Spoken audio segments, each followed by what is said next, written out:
As we wake up at this time, as we drop into our bodies, we feel, oh my goodness, this is how it actually feels for me to be relating to the world, to society, to my family, to this other person in this way, and ow, this hurts. And wow, you're beautiful, and I'm beautiful, and this is so sacred. And sometimes this really hurts, and I get confused, and I get lost, and I want to blame you, or I want to blame myself. And we're waking up and we're realizing, perhaps there's no straight up right and wrong. Perhaps it's all about forgiveness.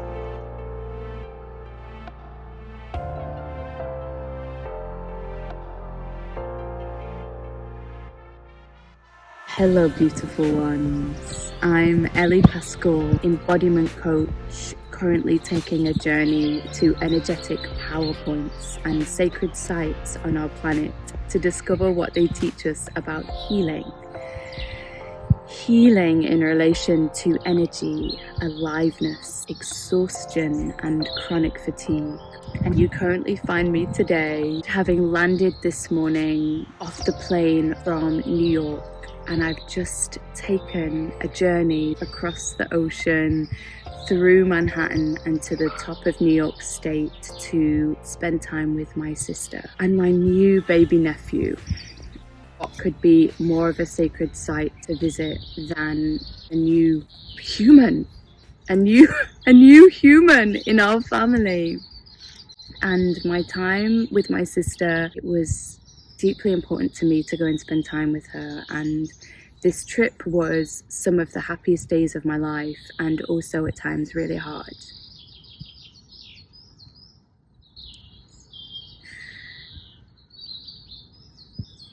And I wanted to make this video today, and you're going to see me cutting between this footage here and the footage that I took when I was in the States, to support you with the journey that you're having with your relationships right now.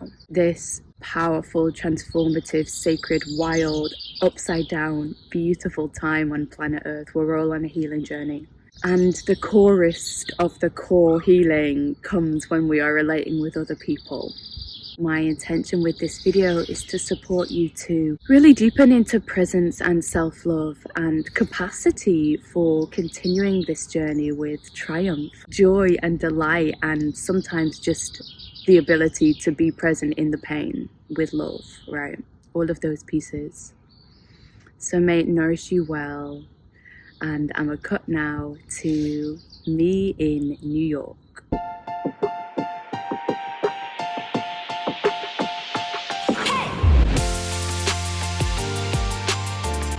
Hello and welcome. Since we've last connected, I have journeyed across an ocean and come to Socrates in New York State.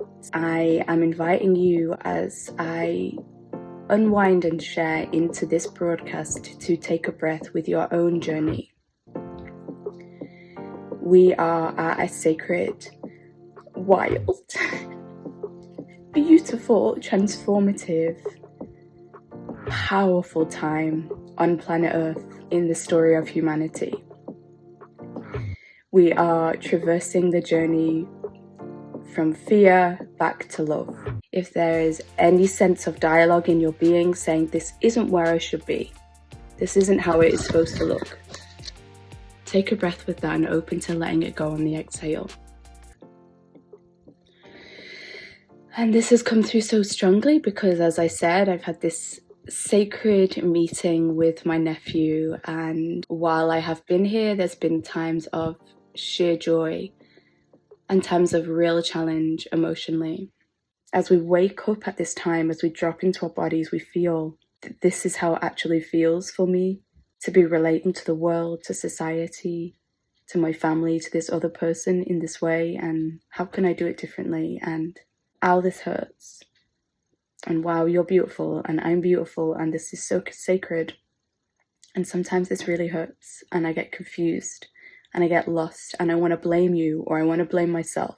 And collectively we are traversing these pieces, and we're confused. We're like, I didn't know any of this was here. I thought my relationships were fine, or I thought all those people over there were the bad ones, and actually all of us over here were good. And we're waking up and we're realizing perhaps there's no straight up right and wrong. Perhaps it's all about forgiveness. Forgiveness of self, forgiveness of other, realizing that none of us actually did anything wrong. We were all doing our best. And we must unravel this path. And with that in mind, here's me cutting in again from my nook here to share with you some of the actual pieces, the actual ways, the tools that I used to support myself as I journeyed through this powerful trip. The first tool that I'm sharing with you is alluding to the overarching energy of this whole video, which is honor yourself and take space when you need it. Often as empaths or sensitives, we can belittle our needs and tell ourselves that they're wrong. I shouldn't have this feeling, I shouldn't be so sensitive, I shouldn't need this thing, when the truth is that you're exactly where you need to be, and it behooves us. It behooves us! It serves all of us when you honor where you're at and take care of your needs. And sometimes this is going to look like you taking time away. Right, you might need to set new time or space boundaries. And sometimes the day can be so busy that you just got to go and take an extra long trip to the bathroom. Feel your feet, orientate yourself to the moment. Energetically, we truly are all one, and our energy bodies are dancing together a lot of the time, sometimes really melding. The need to take space to re-find your center and let your energy align back to your own frequency is a real thing. And sometimes you just need a bit of peace and quiet to do that. And sometimes you might need to cancel a plan and say, actually, I need time to myself this evening. You might need to work with some water, take a bath, realign with the frequency of your being, find clarity again, shower yourself in love. Yeah.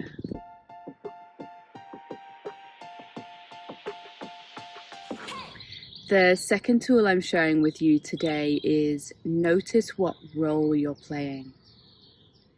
We can take it so personally when we have experiences moving through our bodies, thoughts and feelings, particularly when we're relating with others. But the truth is, what is moving through us is actually collective. It might be that there's a pattern moving through you, a belief that's playing out that you're then relating with another person from that place, an emotional experience that's moving through you. Whatever it is in this dialogue with this other person, it's got history. It might be that there's other people in your familial lineage who have had these kinds of conversations before, and or it might be that what's moving through you is something from the collective. So take a breath with that and see how my words have landed for you. It can be useful to take a moment, whether in the midst of a dialogue with another person or after it, perhaps with your journal, to say, who was I being in that situation? Was I playing out the role of the victim, the role of the perpetrator, the one who seems to be powerful, the one who seems to be powerless? None of this is new, and it can be really helpful to notice, oh, okay, the way that I'm behaving right now reminds me of my father, or reminds me of something that I even saw on the news last night. There's all kinds of power dynamics playing out between us right now that it's time for us to heal. Between me and my sister, we noticed a very particular pattern that was playing out between the both of us. And we sat and we unpicked it. And whether you can do that with the other person, or you need to do it on your own, as I said, perhaps with a journal, and let yourself be really free-flowing with that. Who am I showing up as today? What was my intention as I stepped into the space with that person? Did I have a need that I wanted to be met? Was I trying to meet their needs? Was I putting my needs aside in order to try and meet their needs? Did I even know what my needs were? And the reason I use these words, notice what role you're playing, is because A, it can be really a useful way to see it, the role that I'm playing, because it can support you to go, maybe it's not even really me, maybe it's just energies and thoughts and emotions moving through me. Maybe I can observe with deep compassion this element of the human condition, that we have these frequencies of life moving through us all the time. And to a degree, we're powerless over that. Often, the superpower that we're able to access in the moment when that's happening is to observe it. Whoa, okay, I've gone into victim mode again. You know, I stepped into the living room with my sister and noticed I wasn't sure what my needs were. And usually I'm very clear on my needs. And this is a very clear dance that we see playing out in humanity, the archetype or the pattern between the distorted masculine and the distorted feminine. I will serve you. I will be needless. I will be the empath who puts even my own base physical requirements on the shelf as I tune into you, oh powerful one who keeps the keys to, whatever it was throughout our pasts. My capacity to have a house, my bank account, all of these pieces that have played out between the masculine and the feminine are now coming up. What is the role that you're playing? And this piece of the masculine, the feminine, the empowered, the powerless, the server and the worshipped, these pieces might not be resonant for you. For you, it might be something else that's arising, but as long as you're looking at it from the perspective of what is the role I'm playing out here, it gives you that capacity, that beautiful opportunity to say, okay, this isn't actually me. This is something that's moving through me. That bird's eye view is the essence of mindfulness, and it's the essence of healing.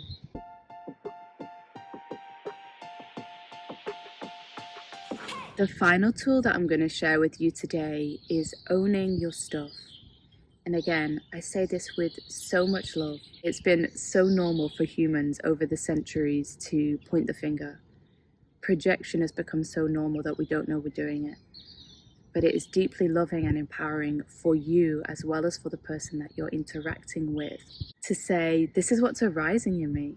And I really want to blame you right now, but I know that you're not doing anything wrong and I'm not doing anything wrong. And we're sitting in the Rubik's Cube experience of humanity at this point where we've been so used to working within a war mentality. You're wrong or I'm wrong, they're wrong or we're wrong, and let's fight about it, when actually nobody is wrong here. We have all been doing our best for such a long time, and in lots of ways humans, we're in a little bit of a pickle now. And when we are able to be in the midst of, this is what I feel, oh my goodness, this is what's moving through my mind, and it's about you and it's about me, and it's painful, and it makes me feel disconnected, and it makes me want to attack on some level. When we can say those kinds of things and really own them, that's when the magic happens. There was times this trip with my sister when I could experience these visceral experiences in my body, this desire to blame, and to be able to sit with it and say that and talk about it together. And sometimes you can talk about this with the person. You can meet the person on this kind of a level and have those dialogues. I'm deeply blessed with my sister to be able to do that. And sometimes you have to go away and write about it in your journal, or talk with another friend, or speak with a therapist, or schedule a session with me, or come and watch this video. But what I'm going to share with you now is a tool that's going to support you to own whatever it is that's moving through you, so that you can feel it. And there can be mess, and there can be confusion, and there can also be clarity. And there can be deep compassion for you and for the other person in the midst of all of it. And this is the talking boundary, which was developed by Pia Melody, I think at least 20 years ago. And it goes like this. We begin with sensory data. So something has happened and I am feeling triggered by what another person has just said or done. And the first thing is to say, when I heard you say that, what you just said, or when I saw you do that thing, the sensory data is really important, because I'm not saying you doing that made me feel this way. I'm saying I observed it. I'm owning, I'm staying in my own energy bubble. When I observed you say or do that thing, what I believe about that is, or what I make up about that is. Now, we speak about that in that way because I'm either owning that my head is going into story about it. So I might say the story that I'm making up in my head about that is, we want to go really gently. If I'm going to say anything about the other person, even from a perspective of what my mind is make-believing about it, I'm going to go really gently with that. If I know the person well, and I know that it's probably okay for me to speak out loud an assumption that I'm making about them with the full owning that it's assumption, it's a story, I might say, what I'm making up about that is, you said it because you don't want to hang out with me today, or, whatever it is. Or I might say what I believe about that is. And that's if, the thing that I need to express, I know is completely true. What I believe about that is it's the same way that you did it yesterday. That's the same thing that you said yesterday. So something factual. And then we have this piece, and what this reminds me of from my past is, and this is so key, this is about acknowledgement that all of this stuff is moving through me right now, right? All of this stuff is moving through me right now, and I really want to blame you, but I know there is huge amounts of projection going on there, going on here, and that's largely because stuff from my past is coming up. And again, dropping into our own center, staying in our energy bubble. This is what's happening for me, and I love you, and I want to point the finger, but I'm not going to do it. What this reminds me of from my past is XYZ. And dropping in as often as you need throughout this, and about this I feel, and this is what I feel in the midst of all of this, fully owning, staying in my energy bubble. And then there's an optional piece at the end where we can say, what I would prefer next time. This is a vulnerable request in which we get to tune into and express our needs with the full acknowledgement that I can ask something of you and you may well say no. You might not be able to do it, or you might not be willing to do it. But so I might say, next time, what I would prefer is if you were able to not slam the door when you come in, that would be really useful, Or one of my dear therapists from 10 years ago used to say, so this would be his example. When I saw you wearing yellow trousers today, and today is Sunday, what I believe about that is I felt really angry and really upset. And what that reminds me from my past is my father used to always wear yellow pants on a Sunday. So it's really uncanny that you're wearing them. And what I believe about that is it's too much for me to go into all the details of it right now. But what I would prefer next time is if you could just not wear yellow pants on a Sunday, that would be great. Right. So here we have this kind of exampling. And, I've given a lot of details here. But really the piece here is staying in my energy bubble, my center, owning. This is what's coming up. I have this feeling. This is what I believe. This is what I need. This is what it's reminding me of. It is never about the other person. That's the thing. It is never about the other person. And it's okay that parts of our mind and our psyches and our beings will say, it really freaking is. It really freaking is, but it isn't. And there is such deep healing and empowerment and self-love in that acknowledgement. This is not about you blaming yourself. This is about you reclaiming your power.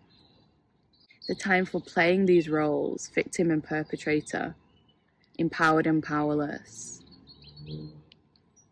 distorted masculine, distorted feminine, is done with.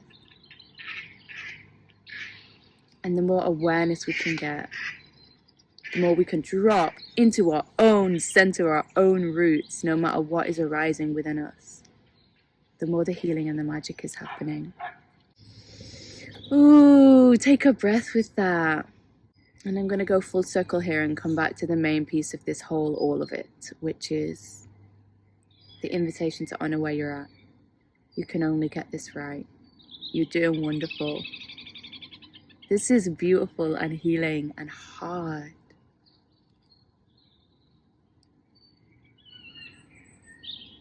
And if you would like support to deepen into self-love, to deepen into self-reverence and presence with your own being, no matter what is arising in your life, I invite you to take your place in my Self-Love Sundays community if you haven't already. So I run Self-Love Sundays sessions once a month.